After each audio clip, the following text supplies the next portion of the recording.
gudoomiyaha siyaasadeedka barwaaqo Dr. Maxamed Cabdi Gaboos iyo wafdi uu hogaaminayo ayaa maanta soo gaadhay magaalada Burco. Shacabka magaalada Burco ayaa ku soo dhaweeyay mudaharaadyo salmiya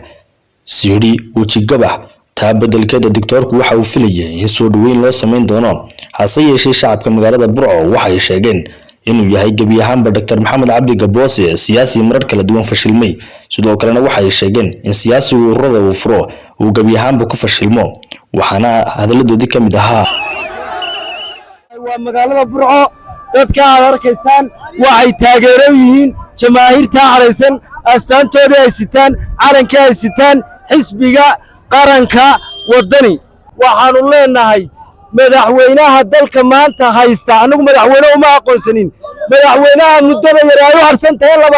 30 cashi waxaanu leenahay war ha kalaama seegin war dalka burburka ka daa war substationada France ka daa war ummadana dabada ka riixaysa ka daa waxaanu leenahay ku soo noqo sharciga dalka u yaala kulmiye lama rabo. waxaanu u sheegaynaa maanta Burco magaceedii bay qortay magaca Burco maanta waa xisbiga wadani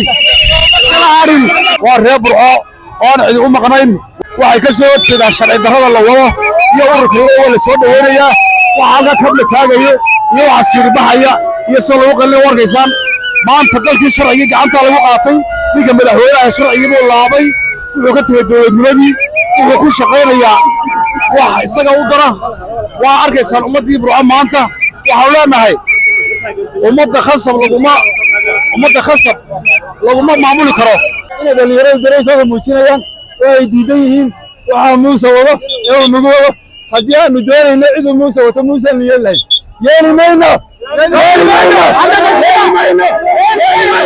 inuu rajada shacabku wadaniyay waa Muuse haduu dadku waxay ku midaysan yihiin waxay la xeerinaya haduu garan waayo waxa la xeerinaya haduu garan waayo waa ragnimada la soo jiray ninkii carri jiray oo carrikiisa ka jiray Maxamed Cumar Xuseen Maxamed Bulshaawi wararka telefishinka RTN magaalada Burco.